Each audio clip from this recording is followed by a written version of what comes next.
സുഗ്രീവൻ ആവശ്യപ്പെട്ടതനുസരിച്ച് ശ്രീരാമൻ തൻ്റെ തൃക്കാൽ പെരുവിരൽ കൊണ്ട് ദുന്ദുവിയുടെ തലയെ തട്ടി മേൽപോട്ടെറിഞ്ഞു. അത് 10 യോജന ദൂരത്ത് പോയി വീണു.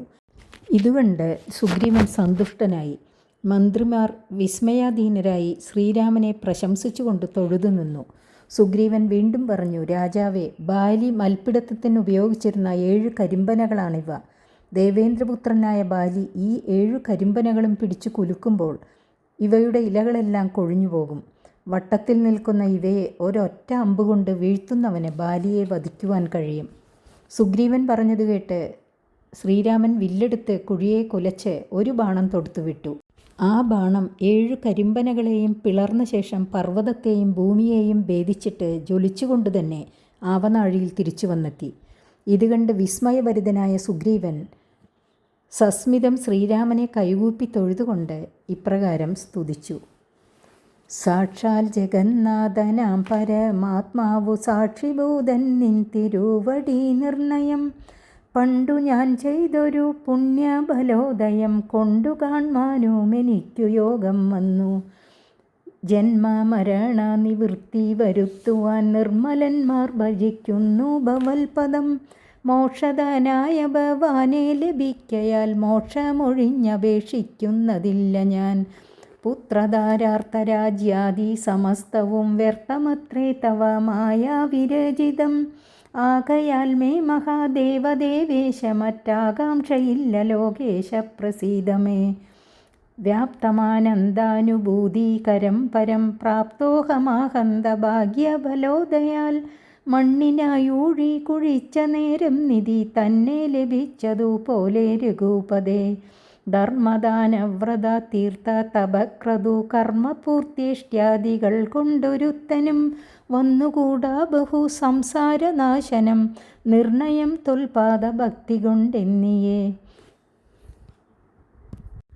തൊൽപാദ പത്മാവലോകനം കേവലമിപ്പോളകപ്പെട്ടതും തൊൽകൃപാബലം.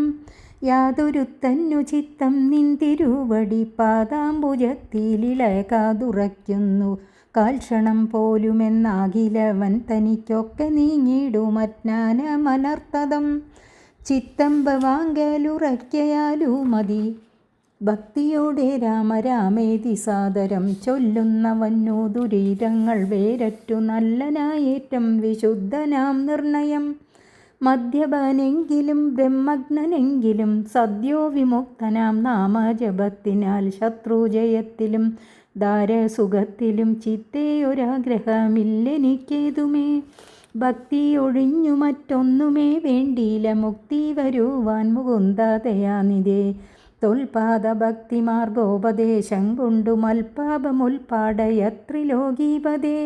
ശത്രുമധ്യസ്ഥമിത്രാദിഭേദക്രമം ചിത്തത്തിൽ നഷ്ടമായി വന്നിതു ഭൂപതേ. തൊൽപാദ പത്മാവലോകനം കൊണ്ടെനിക്കുൽപ്പന്നമായതു കേവലജ്ഞാനവും. പുത്രധാരാദി സംബന്ധമെല്ലാം തവ ശക്തിയാമായ പ്രഭാവം ജഗൽപതേ. തൊൽപാദ പങ്കജത്തിങ്കലുറയ്ക്കണമെപ്പോഴും ഉൾക്കാമ്പെനിക്കു രമാപതേ. തൊന്നാമ സങ്കീർത്തനപ്രിയയാകണം എന്നുടെ ജിഹ്വാ സദാ നാണമെന്നിയേ.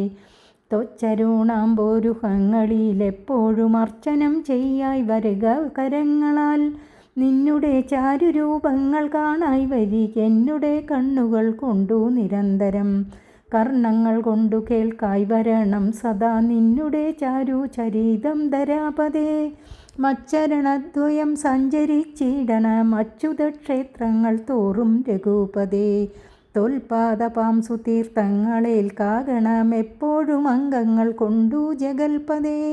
ഭക്ത്യാ നമസ്കരിക്കായി വരേണം മുഹുരുത്തമാംഗം കൊണ്ടു നിത്യം ഭവൽപദം. ഇത്തം പുകഴ്ന്ന സുഗ്രീവനെ രാഘവൻ ചിത്തം കുളിർത്തു പിടിച്ചു പുൽകിടിനാൻ.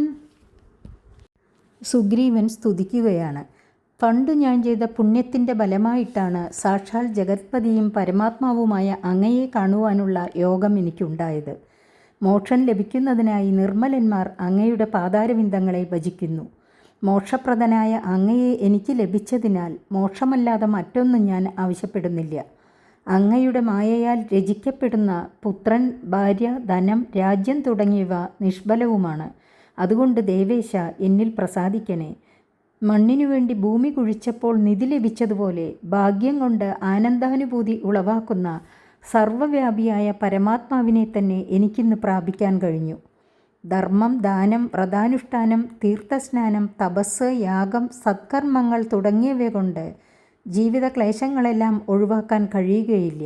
അങ്ങയുടെ ചരണങ്ങളിലുള്ള ഭക്തി കൊണ്ട് മാത്രമേ ഇത് സാധ്യമാകൂ. അങ്ങയുടെ തൃപ്പാദങ്ങൾ കാണാനുള്ള അവസരം ഇപ്പോൾ ലഭിച്ചത് അങ്ങയുടെ കൃപ കൊണ്ട് മാത്രമാണ്. അങ്ങയുടെ പാദകമലങ്ങളിൽ മനസ്സിനെ അല്പസമയമെങ്കിലും ഉറപ്പിക്കുവാൻ കഴിയുന്നവന് അനർത്ഥപ്രദമായ അജ്ഞാനമാകെ നീങ്ങും. മനസ്സിനെ അങ്ങയിൽ സ്ഥിരമാക്കി നിർത്തി ധ്യാനിക്കാൻ കഴിയാത്തവനും അതിഭക്തിയോടെ രാമരാമ എന്ന് ജപിക്കുകയാണെങ്കിൽ അവൻ്റെ ദുരിതങ്ങളെല്ലാം മാറിക്കിട്ടും. അവൻ പരിശുദ്ധനും നല്ലവനുമായി തീരും. അവൻ മദ്യപാനിയോ ബ്രഹ്മഘാതകനോ ആയാലും നാമജപം കൊണ്ട് പെട്ടെന്ന് മുക്തനായി തീരും. ഭാര്യാസുഖത്തിനും ശത്രുജയത്തിനും ഞാൻ ആഗ്രഹിക്കുന്നില്ല. ദയാനിധി, എനിക്ക് മോക്ഷം ലഭിക്കുവാൻ ഭക്തിയല്ലാതെ മറ്റൊന്നും ആവശ്യമില്ല. അങ്ങയുടെ ചരണങ്ങളിൽ ഭക്തി ഉണ്ടാകാനുള്ള മാർഗം ഉപദേശിച്ച് എൻ്റെ പാപത്തെ നശിപ്പിച്ചാലും പ്രഭോ. ശത്രു, മിത്രം, മധ്യസ്ഥൻ എന്ന ഭേദചിന്ത എൻ്റെ മനസ്സിൽ നശിച്ചു കഴിഞ്ഞു. അങ്ങയുടെ തൃപ്പാദങ്ങൾ കാണാൻ കഴിഞ്ഞതുകൊണ്ട് എനിക്ക് കേവലജ്ഞാനം ലഭിച്ചിരിക്കുന്നു. ജഗത്പതി, ഭാര്യാപുത്രാദികളോടുള്ള സംബന്ധം ഉളവാകുന്നത് അങ്ങയുടെ ശക്തിയേറിയ മായാപ്രഭാവത്താലാണ്. സീതാവല്ലഭ, അങ്ങയുടെ പാതാരവിന്ദങ്ങളിൽ എൻ്റെ മനസ്സെപ്പോഴും ഉറച്ചിരിക്കണമേ. എന്നുടെ നാവ് എപ്പോഴും അങ്ങയുടെ നാമകീർത്തനങ്ങളിൽ മുഴുകണം. അങ്ങയുടെ തൃപ്പാദങ്ങളിൽ എൻ്റെ ഈ കൈകൾ കൊണ്ട് എപ്പോഴും അർച്ചന ചെയ്യാൻ കഴിയണം. അങ്ങയുടെ ഈ മനോഹര രൂപം എനിക്ക് നിത്യവും കാണാൻ കഴിയണം. അങ്ങയുടെ ചരിതങ്ങൾ എനിക്ക് എപ്പോഴും എൻ്റെ കാതുകൾ കൊണ്ട് കേൾക്കാൻ കഴിയണം. രഘുപതേ, അങ്ങയുടെ ക്ഷേത്രങ്ങൾ തോറും എൻ്റെ ഈ 2 പാദങ്ങൾ കൊണ്ട് എനിക്ക് എപ്പോഴും സഞ്ചരിക്കാൻ കഴിയണം. അങ്ങയുടെ പാദപാംസുക്കൾ ശരീരത്തിൽ എങ്ങും ധരിക്കുവാൻ കഴിയണം. എൻ്റെ ശിരസ്സുകൊണ്ട് അങ്ങയുടെ പാദങ്ങളെ നിത്യവും നമസ്കരിക്കാൻ ഇടയാകണം. ഈ വിധം തന്നെ പുകഴ്ത്തുന്ന സുഗ്രീവനെ സന്തോഷപൂർവ്വം ശ്രീരാമൻ മാറോട് ചേർത്ത് പുണർന്നു. ശ്രീരാമൻ്റെ ശരീരസ്പർശമേറ്റ് പാപങ്ങളെല്ലാം ഇല്ലാതായ സുഗ്രീവനെ കരുണാനിധിയായ ഭഗവാൻ കാര്യലാഭത്തിനായി മായയാൽ മോഹിപ്പിച്ചു. സുഗ്രീവസ്തുതി അവസാനിച്ചു. ഹരി ഓം.